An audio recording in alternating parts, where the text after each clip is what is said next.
Mawardi Yahya dan Harno Joyo ramai di media sosial jika hubungan keduanya tengah kandas dalam berpolitik. RA Anita Noeringhati tiba-tiba muncul.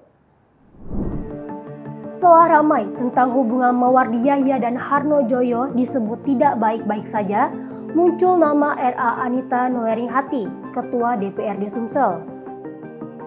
Munculnya nama kader Golkar RA Anita Noeringhati menyusul kabar Herman Deru dan Ci Ujang yang akan berduet di Pilkada Sumsel.